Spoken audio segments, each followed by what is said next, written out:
সবাই মাস্ক পরো, সবাই একটু মাস্ক পরে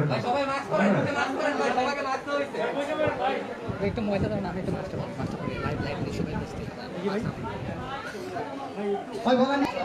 সবাই কি খাওয়া দাওয়া করছে? জি ভাই, জি ভাই, খাওয়া দাওয়া করছে?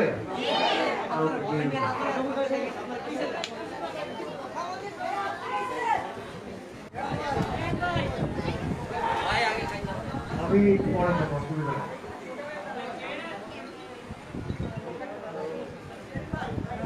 এখানে কোন কোন অঞ্চল থেকে মানুষ আসছে?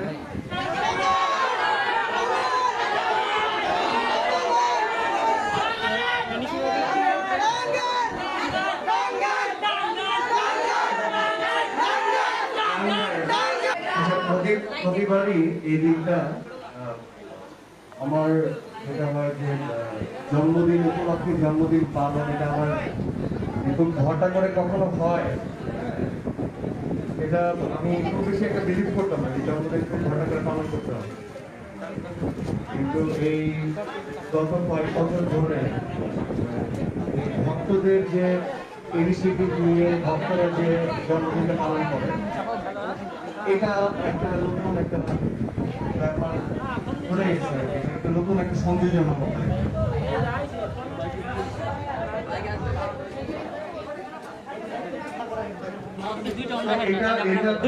ঝামেলা করে আমার কাছে যে সবাই সবার জায়গায় বসে থাকবো, হ্যাঁ, কেউ উত্তেজিত হওয়ার দরকার নেই। আমি প্রতিবারই এই যে আমাদের মাঝখানে কথা বলতে আমার আনন্দ লাগে, কিন্তু একটা ডিস্টেন্স মেনটেন করতে হবে এই জন্য যে আমাদের আমাদের সিচুয়েশন গ্র্যাজুয়ালি যে অনেক ভালো জায়গায় আছে, একটা সংখ্যার নাম সবাই শুনছি আমরা, রাইট? নতুন একটা ভ্যারিয়েন্টের কথা আমরা সবাই শুনছি, নামটা কি? অমিক্রন। তো অমিক্রন থেকে আমরা এই যে গত কয়েক বছর ধরে এইটা প্রবলেম করতেছে, এটা ওয়ারলেস গত কয়েক বছর ধরে আমরা কোভিডের সাথে আমরা যুদ্ধ করে যাচ্ছি, রাইট? তো সেখানে শুধুমাত্র আমরা ব্যক্তিগতভাবে নিজেরা জড়িত না, আমাদের ফ্রেন্ডস, আমাদের পরিবার বর্গের মানুষজন সবাই জড়িত। তো আমরা কিন্তু এই কোভিডের সাথে ফাইট করে যাচ্ছি। এই অমিক্রনের সঙ্গেও আমাদের একটা যুদ্ধ চলবে এবং সেই যুদ্ধে আমরা হয়তোবা জয়ী হব না, কিন্তু আমরা স্বাভাবিকভাবে জীবনযাপন যেন করতে পারি সেই আস্থার জায়গাটা আমাদের নিজেদের তৈরি করতে হবে, তাই? তো এই যে আজকে আমরা ভালোবাসার টানে বা আমরা একজন একজনের সাথে যে একজনকে যে পছন্দ করি, একটা টান যে ফিল করি, সেই জন্য একত্রিত হয়েছি, ঠিক আছে। বাট এই যে নতুন ভ্যারিয়েন্ট, আমি যেমন আমার বাবা চলে গেছেন, উনি ওনার ক্যান্সার হয়েছিল, লাং ক্যান্সার। তো উনি যখন অনেক সিক, তখন ওনার কোভিড হয়েছিল, উনি কোভিড থেকে মুক্ত হয়, কিন্তু তারপরেও সে ক্যান্সার থেকে সার্ভাইভ করতে পারে নাই, ক্যান্সার থেকে সে প্রতিহত করতে পারে নাই। তো আমার বাবা নেই, মাকে নিয়ে চিন্তা হয়, আমার সন্তানকে নিয়ে চিন্তা হয়, আমার ওয়াইফকে নিয়ে চিন্তা হয়। তো এই আমাদের যেটা হচ্ছে, আমাদের প্রত্যেকের তো পরিবার আছে নাকি? তো আমাদের নিজেদের স্বার্থে এবং আমাদের কাছের মানুষদের স্বার্থে আমাদের কিন্তু সেফটি মেনটেন করতে হবে, এটার কোনো অল্টারনেটিভ নাই। সবাই ভ্যাকসিন নিচ্ছে? তো যারা ভ্যাকসিন নেন নাই তারা ভ্যাকসিন নিয়ে নেবেন। এখন কেন এই কথাগুলো বললাম, যে এই যে আমার জন্মদিন পালন করার যে ইচ্ছাটা, এটা সবারই থাকে, কিন্তু যখন ছোটবেলার সময় চলে যায়, তখন আমার ইচ্ছাটা কাজ করতো না। যে জন্মগ্রহণ করছি একটা পার্টিকুলার কোন একটা পারপাস নিয়ে, আমাকে লাইফে স্ট্রাগল করতে হবে, আমাকে লাইফে কিছু একটা করে দেখাতে হবে। তো প্রতি বছর জন্ম দিবস পালন করার ওই ইচ্ছেটা আমার হইতো না, কেন জানি না। তো আমার জন্মদিনগুলো খুব বোরিং ছিল। আমার জন্মদিনে আমি খুব ভাবতাম যে ওই মানুষটা মনে রাখবে আমার জন্মদিনটা, তো ওই মানুষটাই হয়তো বা ভুলে যেত। তো আমি হয়তো এক্সপেক্ট করতাম ঠিক 12টার সময় এই মানুষটা আমাকে উইশ করবে, ধরো যে আমার মা উইশ করবে, হয়তো আমার মাই ভুলে গেছে 12টার সময় আমাকে উইশ করবে। কোন এক বছর মনে হতো আমার বোন উইশ করবে এই বছর, তো উনি ওই আমার বোন হয়তো বা ভুলে গেছে। তো আমার এমন না যে প্রত্যেক বছরই আমার আবেগগুলো কাজ করতে কোনো একটা পার্টিকুলার কোনো মানুষ নিয়ে, কখনো মা কখনো বাবা এরকম। তো ওইটা না সেভাবে ফুলফিল হইল।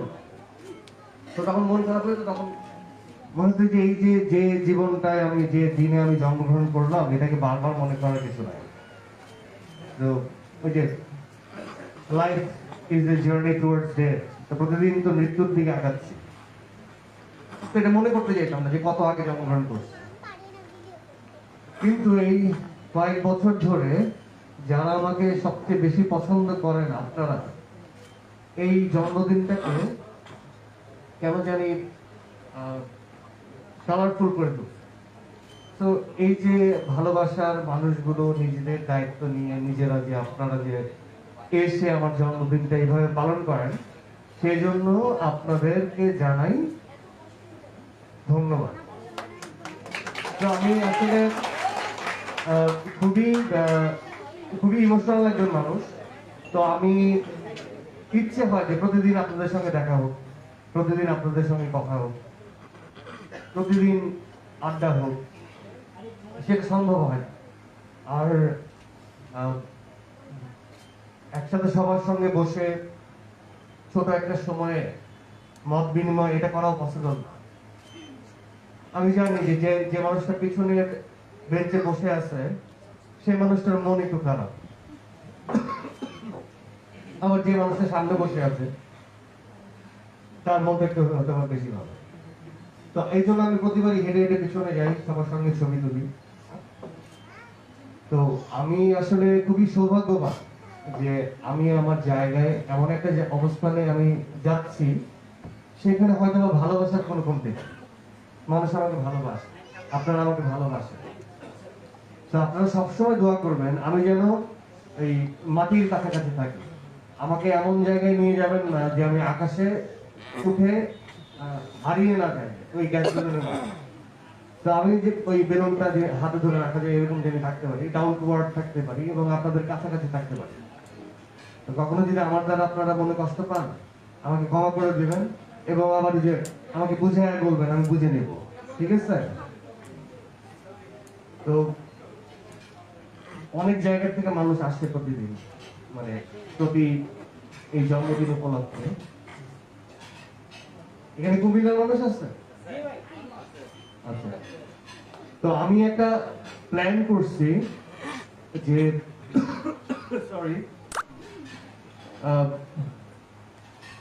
আমি যে স্মোক করা বাদ দিয়ে দিছিলাম, এখনো স্মোক এইভাবে করি না, একটা কাজের জন্য আবার স্মোক করতে হচ্ছে। আমি তো যে ব্রেক করি, সিগারেট অনেক বেশি খাইতাম। ধূমপান তো স্বাস্থ্যের জন্য ক্ষতিকর, সবাই জানে, তারপরেও খাই আমি। হ্যাঁ, এখানে স্মোকার কারা কারা হাত তুলেন তো। যাক, মাশাআল্লাহ, অনেকেই স্মোক করে। তো এই বদ অভ্যাসটা আস্তে আস্তে ত্যাগ করাটা ভালো। ছোট একটা সময় ওই স্মোক করার ব্যাপারটাকে স্টাইলিশ ওয়েতে কেউ একজন ধরায় টানতেছে, এটা দেখতে খুব ভালো লাগছে, খুব ম্যানলি লাগছে। তো যতই বয়স হচ্ছে ততই মনে হচ্ছে যে এটা বদ অভ্যাস। বাবার কথা যতবার মনে পড়ে ততবার মনে হয় যে সন্তান হিসেবে আমার দায়িত্ব ছিল যে ওই সিগারেটটা প্যাকেটটা দুমড়ে মুচড়ে ফেলে দাও, অথবা তাকে বোঝা যে বাবা স্মোক করো। কারণ আমার বাবাও চেইন স্মোকার ছিলেন এবং ওনারা আসলে হয়তো বা স্মোকিং এর জন্যই তার এই লাঙে ক্যান্সারটা ধরা পড়ে। হ্যাঁ, তো এটা আসলে এটা মৃত্যুর কারণ, one of the biggest reason. যে আমরা যারা স্মোক করি তারা হয়তো বা কোনো একটা বড় ধরনের অসুস্থতায় ভুগলে সেখান থেকে সার্ভাইভ নাও করতে পারে। ইভেন তো কোভিডের ক্ষেত্রে আমরা তো ফুসফুসের উপর একটা প্রেশার দিয়ে রাখতেছি, ফুসফুস কিন্তু খুব ভালো অবস্থানে নাই। তো এটাই আর কি। তো যেটা বলছিলাম আর কি, আমি কোন প্রসঙ্গে ছিলাম? আচ্ছা, তাহলে বুঝতে পারলাম যে সে একটু মনোযোগ দিয়ে শুনতেছে আমার কথা। হ্যাঁ, তো কুমিল্লায় গিয়েছিলাম, একটা কুমিল্লার মতো জায়গায় একটা মেন্স কর্নার বলে যেটাকে, মেন্স সেলুন উদ্বোধন করতে। তো কুমিল্লায় মানে মানুষগুলো আমি একভাবে জানতাম বা একরকম ভাবতাম। প্রত্যেকটা জায়গাতেই দেখবো খারাপ মানুষ ভালো মানুষ আছে, কিন্তু কিছু এরিয়ার বদনাম হয়, রাইট? তো টাঙ্গাইলেও আমার এলাকা, সেখানেও খারাপ মানুষ ভালো মানুষ আছে, বরিশালেও আছে, নোয়াখালীতেও আছে, কুমিল্লাতেও আছে, মানে পৃথিবীর সকল জায়গায় আছে। কিন্তু তারপরেও আমরা একটু মানে সাম্প্রদায়িকতার মতো সাম্প্রদায়িক রেসিজমটাকে একটু অ্যালাউ করি যে না এখানে এরকম, এখানে এরকম। হ্যাঁ, তো হয়তো বা কিছুটা সত্য, হয়তো বা পুরোপুরি সত্য না, হয়তো বা কিছুটা মিথ্যা। তো কুমিল্লায় যে একসেপ্টেন্স বা যে ভালোবাসা আমাকে দেখাইছে, আমি পুরোপুরি মানে মানে একদম আমি আকাশ থেকে পড়ছি এরকম। তো আমি সেটা আসলে ভাষায় প্রকাশ করতে পারবো না যে তারা আসলে এত সুন্দর করে মানুষকে ওয়েলকাম করতে জানে। তো কুমিল্লার থাকে না যে নতুন এক্সপিরিয়েন্স ছিল, তো আমি তখন প্ল্যান করছি যে আমি আসলে কাজ করতে করতে এই যে এরকম একটা জায়গা আমরা যখন দেখা করি, ওই জায়গাটা হয়তো অনেক বড় না, আর সবাই হয়তো বা আসতেও পারে। অনেকে আশা নিয়ে কিন্তু অনেক কষ্ট আছে, আর প্রতিটা কষ্ট নিয়ে একটা গল্প আছে। তো অনেকে আমাকে টেক্সট করে অনেক সময় জানায় যে ভাই আমি কিন্তু আসতে পারি। হ্যাঁ, তো প্রতিবারই যখন এই প্রোগ্রামগুলো করা হয় তখন একটা বাজেট তৈরি করা হয়, একটা প্রসেসের মধ্যে দিয়ে তন্ময়রা এটা করে। এটা শুরু থেকে হয়ে আসে, এটার মধ্যে আমি কখনো নাক গলাই নাই, হাত গলাই নাই, কিছুই করি নাই। যে এটা আসলে তাদের নিজস্ব ব্যাপার, তারা কিভাবে এই জিনিসটা করবে। তো কুমিল্লা যাওয়ার পরে আমার যেটা মনে হয়েছে যে বাংলাদেশে তো 64টা জেলা নাকি এর থেকে বেশি আছে, 64টা। তো এক এক করে যদি 64 জেলায় যাওয়া যায় তাহলে মনে হয় যে তার ওই ভালোবাসাটাও হয়তো আমার হয় না, যে এখন একটা ইভেন্টে তারা আসতে কষ্ট করে 64টা জেলা আমি যেতে চাই, আমি তাদের সাথে বসে আড্ডা দিতে চাই। এটা আমার মনে হয়েছে যে why not, তারাই কেন বারবার আসবে। যেমন আমার অনেক আগে এটা মনে হয়েছিল যে হুট করেই তোমাদের বাসায় চলে যাবো, প্রত্যেকটা বাসায় একজন করে মা আছে যে রান্না করে, তার হাতে রান্না খাবো। আমি স্ট্যাটাসে একবার লিখছিলাম, কিন্তু প্রত্যেকে কিন্তু এটা করতে হবে গোপন। তো যখন আমি এই প্ল্যানগুলো নিজের মনের মধ্যে আনি, তখনই হয় কি প্ল্যানগুলো আবার ভ্যানিশ হয়ে যায় এই অর্থে যে দেখো এটা আমার একদমই নিজস্ব একটা ইচ্ছা যে আমি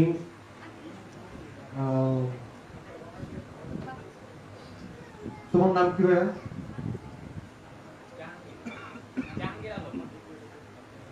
জাহাঙ্গীর আবাদ। আচ্ছা, ধরো আমি জাহাঙ্গীরের বাসায় যাবো, যাওয়ার পর ওর মার হাতে, তোমার মা আছে, বাবা আছে, আচ্ছা, মার হাতে রান্না করবো। তো যখন আমি প্ল্যানটা করছি তখন দেখা গেছে আশেপাশে প্রচুর ক্যামেরা, আশেপাশে প্রচুর লাইভ, আশেপাশে প্রচুর, তখন ওই জিনিসগুলো না আমরা হয়তো এই জিনিসটা হয়তো বা স্ব ইচ্ছায় নিজের মনের অজান্তে সেলফোন বের করে ভিডিও করে ফেলি, কিন্তু হয়তো অনেকে ভাবতে পারেন এটা ইচ্ছে উনি দেখাচ্ছে। তখন ওই যে সুন্দর একটা স্বাভাবিক হয়তো বা একটা ইচ্ছা নষ্ট হয়ে যায়। তো আমার ওই ইচ্ছাগুলো তখন নষ্ট হয়ে গেছিল এই জন্য যে যখনই মানুষ জানতে পারছে তখন বলছে আমি ক্যামেরায় দেবো, ভাই আমি এটা কভার করবো, আমি এটা এই করবো, কিন্তু আসলে এটা তো আসলে গোপনে যাবো, একান্তই ব্যক্তিগত কিছু মুহূর্ত সেই ফ্যান্টার পরিবারের সঙ্গে আমি কাটাবো, সেটা তো আমি আসলে কোনো সোশ্যাল নেটওয়ার্কে আপ করতে চাই না, যেমনটা আপ করতে চাই না আমার ব্যক্তিগত সম্পর্কের বিষয়টি। আমার পরিবার সবসময়ই আমার সোশ্যাল নেটওয়ার্কের বাইরে থাকে, তোমরা হয়তো বা জানো। এটা যে আমি খুব প্ল্যান করে কিছু একটা করছি তা, এগুলো আসলে ছোট ছোট ফিলোসফি বা ছোট ছোট ইচ্ছা, এটা আমি তখন জানতাম না যে আমি কখনো নিঃস্ব হতে পারবো কি। এমন না যে আমি নিঃস্ব হওয়ার পরে তোমরা সবাই যখন আমাকে একজন পরিচিত মুখ হিসেবে চিনছো বা জানছো, ভালোবাসতে শুরু করছো, তখন হয়তো প্ল্যান করতে এরকম কিছু না। তো আমি তাহলে তো এমনই যে আমি যখন কোনো কিছু ছিলামই না, আর 10টা সাধারণ মানুষের মতো, এখন আমি যথেষ্ট সাধারণ মানুষ, আমি বলতেছি না অসাধারণ মানুষ, যে আমি যখন এই ফেম প্রচার প্রসারের বাইরে ছিলাম তখন আমার প্ল্যানটা এরকমই ছিল। তো সিগারেটের প্রসঙ্গটা যেভাবে আসলো সেটা হচ্ছে যে আমি একটু পরপর কাশি দিচ্ছিলাম, তো ভয় পাবে না, কোভিডের কাশি না। তো এটা হচ্ছে অনেকদিন পরে যে আমার ওই ক্যারেক্টার প্লের জন্য স্মোক করতে হচ্ছে, তো সেটা আমাকে আসলে সেটা সহ্য হচ্ছে না, সেটার জন্য একটু কাশি হচ্ছে আর কি। তো অনেক বক বক করতেছি, সিরিয়াস কথা বলতেছি না।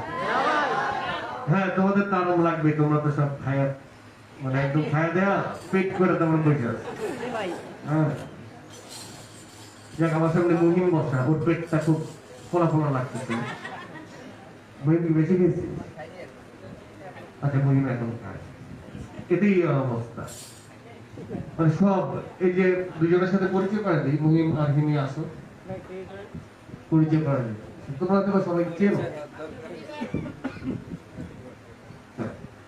এই যে মানুষগুলো, মহিম একজন ডিরেক্টর, আমার পাশে হিমি সেও একজন ডিরেক্টর, এই মানুষগুলো সাথে অনেক দিনের আমার পথ চলে। এরা কিন্তু সবাই ছোট ছিল, আস্তে আস্তে এদের শরীরে মেদ হয়ে গেছে, বুড়ি হয়ে গেছে, চেহারার মধ্যে বয়সের ছাপ পড়তেছে। হ্যাঁ, তো দিন তো চলে যায়, সবারই বয়স হচ্ছে, আমারও বয়স হচ্ছে। হ্যাঁ, তো আমি চিন্তা করি বারবার যে আমার মৃত্যু হবে, মরে যাবে, থাকবো না, যেমনটা আমার বাবা চলে গেছে। তো তোমরা সবসময় যেন একটা গুড মোমেন্ট বা একটা গুড নোট নিয়ে মরতে পারে, চলে যেতে পারে। হ্যাঁ, এটা আমার সবসময় মনে হয়, যাতে তোমরা মনে রাখো। হ্যাঁ, তোমরা যেন ভুলে না যাও। তা আমার মনে হয় যে আমি যেভাবে চিন্তা করি, তার আমি বলবো না যে আমার মধ্যে তোমরাও ভাবো, কিন্তু আমি চাই যে আমি যখন এই আমার এই ইন্ডাস্ট্রিতে একজন অভিনেতা বা নাটকের নায়ক বা এই ধরনের কোনো ইচ্ছে কখনোই ছোটবেলা থেকে ছিল না। আমার সাথে যেটা ঘটে গেছে সেটা খুবই হঠাৎ করেই, হ্যাঁ, অহেতুক ভাবেই ঘটে গেছে, কিন্তু সেটার ফিডব্যাক বা সেটা যখন আমার আমার আমার কাঁধে যখন আসে তখন আমি দায়িত্বটা পালন করতে চাইছি প্রপার ওয়ে। সেটার পিছনে অনেক স্ট্রাগল আছে, অনেক কষ্ট আছে, অনেক চেষ্টা আছে, অনেক অধ্যবসায় আছে, অনেক টাইম আছে, মানে অনেক বড় সময়। আমি 2000-এ কাজ করা শুরু করি, এখন হচ্ছে 2021-এর শেষ, তার মানে প্রায় 20-22 বছর ধরে এই ইন্ডাস্ট্রির সাথে। তো আমি তোমাদেরকে একটা কথাই বলবো যে ইটস নট অ্যাবাউট যে অভিনেতা অভিনয় করা, এটা না, যে কোনো কাজের ক্ষেত্রেই তুমি যদি চরমভাবে সেটাকে চাও, এটা মানুষের ক্ষেত্রেও, তুমি যদি চরমভাবে তোমার ইচ্ছাটা কোনো সময় জন্মায় যে আমাকে করতে হবে বা সেই মানুষটাকে পেতে হবে বা সেই মানুষের কাছে আমার সম্মানের জায়গাটা রক্ষা করতে হবে, তাহলে সেই মানুষটাকে বা সেই কাজটাকে সম্মান করতে হবে, ভালোবাসতে হবে এবং লেগে থাকতে হবে। যে দেখে যে মনে হয় you are so dedicated, you are so pure, যে তুমি ওই কাজটা করতে চাও, তুমি এটা লালন করতেছো, এবং অথবা সেই মানুষটাকে তুমি চাও, এটা মা বাবা ভাই বোন প্রেমিকা প্রেমিক যেই হবে, বন্ধু হোক, লেগে থাকতে। পিছন থেকে শুরু। তো আমি যেমন আমার কিছু ফিলোসফি আছে, এটা মানুষ আমাকে পাগল বলে, ঘাটতারা বলে, হ্যাঁ, অনেক মানে বেঁচে থাকার জন্য অনেক কিছু দরকার হয় না।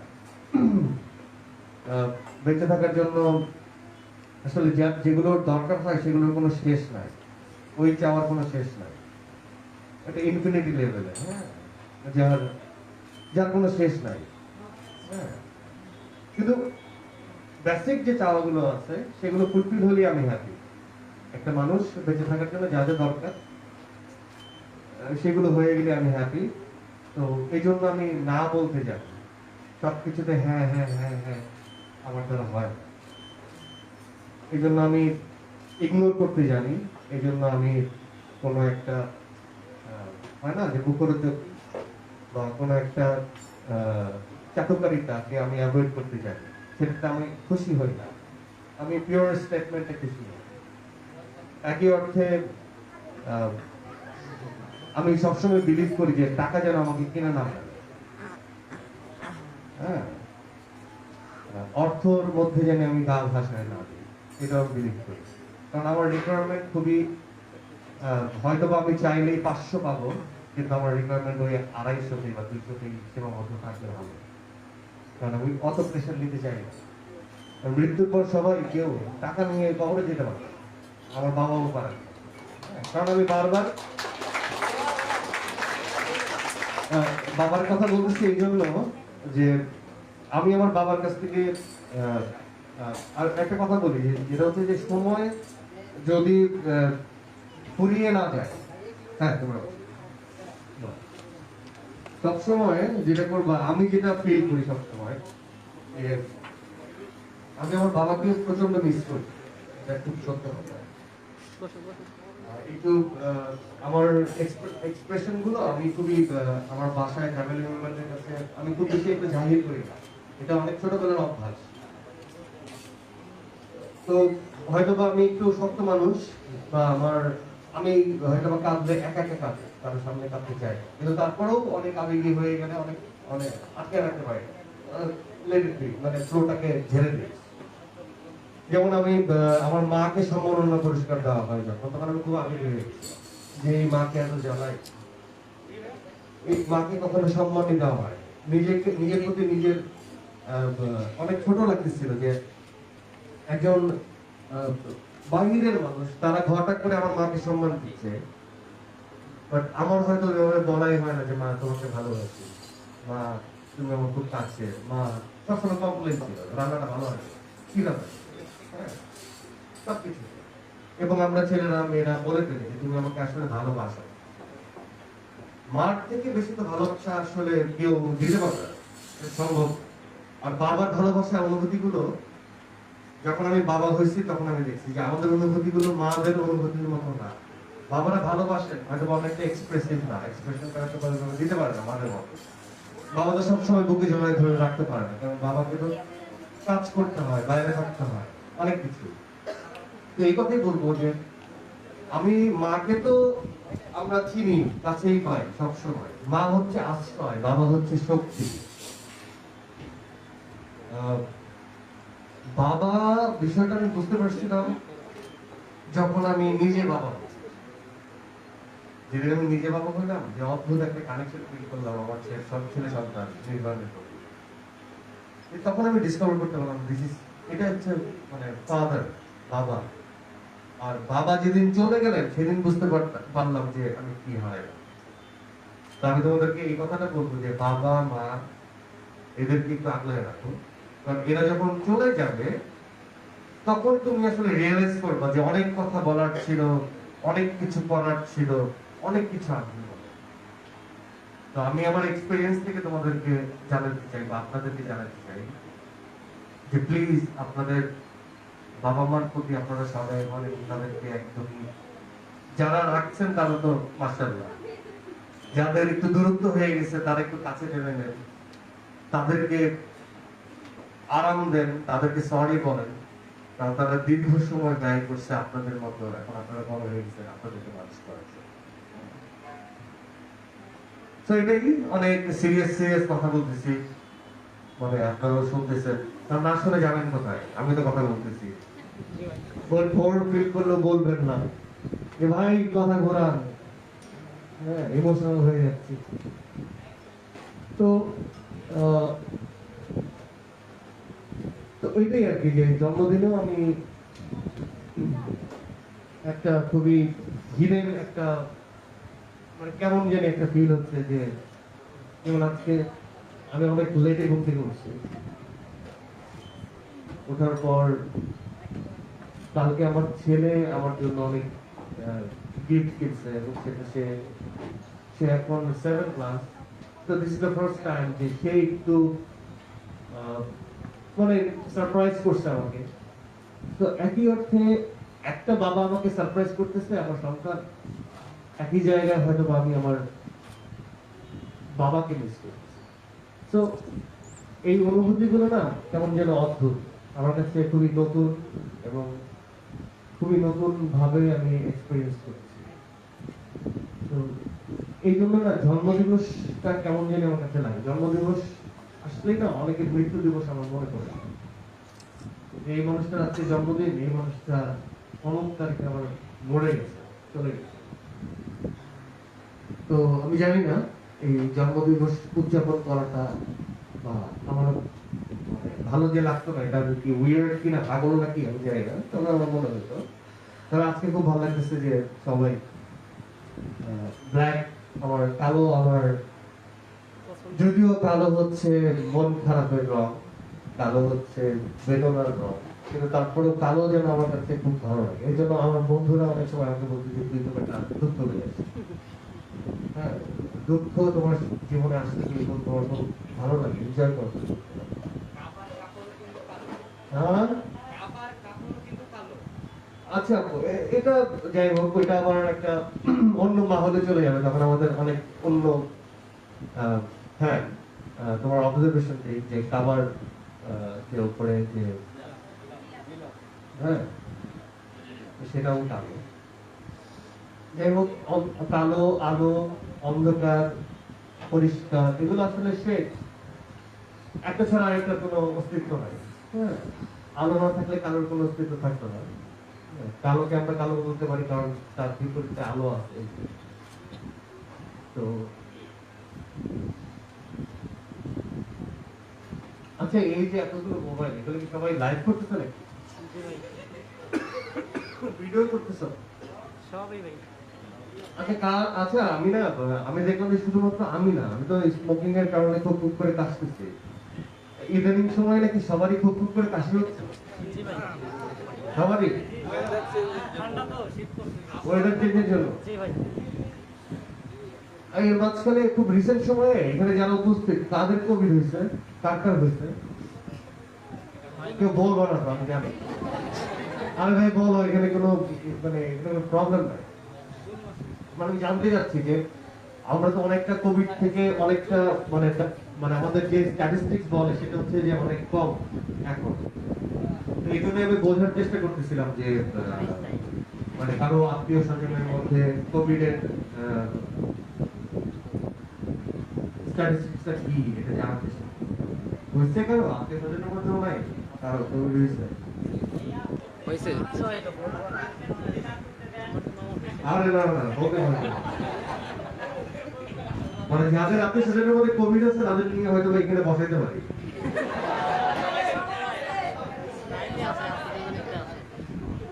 আচ্ছা মাইকটা তো শুনি তো কি অবস্থা কোভিডের।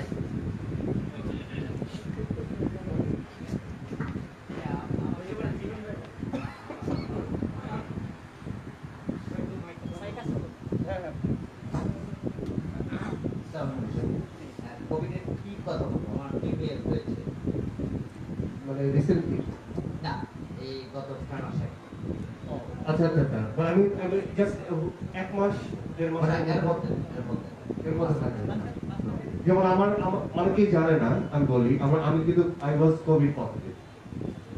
আমার যখন হয় তখন আমি আমার নিজের মাকেও জানাই নাই এটা ভেবে আমার হচ্ছে গত ঈদের ঠিক আগ মুহূর্তে আই ওয়াজ পজিটিভ, এবং কাউকে জানে না। এখন আমাদের প্রডিউসার আমাদের যে মহিমার সাথে কথা হচ্ছে, হ্যাঁ, তো ভিকির সাথে কথা হচ্ছে, ভিকি বলতেছে ভাই আপনার গলাটা এরকম লাগতেছে, আমি বলছিলাম না এরকম লাগতেছে। তো আমি সেই সময় এত আমার সিমটম গুলো বলি, আমার জ্বর আসলো 104 থেকে 5 ডিগ্রি, এবং তারপর হচ্ছে 3-4 দিনের নামে নাই, খুব মানে শরীর কামড়াচ্ছিল, যেটা বলে চালাচ্ছিল, মানে খুব কষ্ট হচ্ছিল। এবং 3-4-5 দিন পর হচ্ছে এর মাঝখানে আমি টেস্ট করাইলাম, নিজে ড্রাইভ করে গেলাম এভার কেয়ারে, দেখলাম যে পজিটিভ আসছে। তো আমি আমাদের ভাবিকে বললাম যে একলা থাকতে হবে। তো এটি সবচেয়ে পেইনফুল যে তুমি একলা একটা রুমের মধ্যে আসো, তুমি বাইরে যেতে পারতেছো না। কিন্তু আমার বাসায় হয়েছে কি, আমার বাসায় একটু সবাই একটু মানে কেমন যাবে। তো গত বছর প্রথমে হয়েছিল আমার ওয়াইফের, বউয়ের, ও বেরি হইতো না, কিন্তু ওর পজিটিভ, এবং সে রিস্টোর করলাম 6-7 দিন পর। 6-7 দিনের মধ্যে তো আমরা সবাই একজনের সাথে আরেকজনের মাস্ক তো ব্যবহার করি বাসায়। তো ঘোরাফেরা করতে পরে ওকে নিয়ে গেলাম গাড়িতে, ও পজিটিভ, আমি টেস্ট করালাম, আমি নেগেটিভ। তারপরে আমার বাসায় শ্বশুর শাশুড়ি ছিল, তাদেরকে নিয়ে টেস্ট করালাম, তারা নেগেটিভ। ঠিক 10 দিন পরে দেখি বাবুর জ্বর আসছে, তখন একটু ভয় পেলাম। পরে 11 নম্বর দিন আবার দুজনে টেস্ট করালাম, মা আর বাচ্চা, দুইজনই নেগেটিভ। তখন ডক্টর মহল থেকে আমাকে বলা হলো যে নন স্প্রেড করি। আমি নতুন একটা টার্মের সাথে পরিচিত হইলাম, কোভিড এবং নন স্প্রেড হয়। ঠিক আছে, তো এবার হইল আমার, হওয়ার পরে আমাদের এরকম জ্বর। দেন হচ্ছে 3 নম্বর দিন আমার স্মেল চলে গেছিল, আমি কোনো স্প্রে পাচ্ছিলাম না, পারফিউমে দিয়ে নাই, আমি অবশ্যই এটা কোভিড হয়েছে। এরপর আমার এইচজিপিডি বলে লিভার ওয়েটে কিন্তু ঝামেলা হইলো, এটা নাকি এই নতুন, এর আগে কি ছিল ডেল্টা, এই ডেল্টা ভ্যারিয়েন্টে নাকি সবারই একটু লিভার ওয়েটে একটু প্রবলেম হয়। তো মাশাআল্লাহ 15-16 দিনের মাথায় আমি ঠিক হয়ে গেলাম। এরপর আগে নিয়ম ছিল 2 মাসের, কোভিড হওয়ার 2 মাস পর ভ্যাকসিন নিতে পারবা। এবার হয়তো প্রটোকল চেঞ্জ হয়েছে, 1 মাস পর তুমি ভ্যাকসিন নিতে পারবা। পরে আমি 1 মাস পর মডার্না নিলাম, এরপরে নেক্সট মডার্না নিয়ে নিলাম। এই হলো অবস্থা। কিন্তু রিসেন্টলি কারো ফ্যামিলিতে মানে খুব কম, যেহেতু রিসেন্টলি কারো ফ্যামিলিতে ওই যে ভাইটাকে দাও, ভাই আমার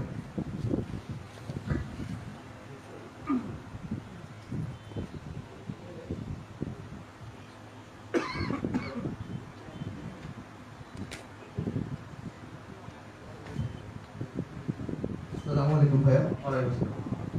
আসলে ইউকেতে আমার আব্বু ভাগ্নি 3 জনের একসাথে হয়েছে মাঝখানে আগে, এখন আল্লাহর রহমতে সুস্থ আছে।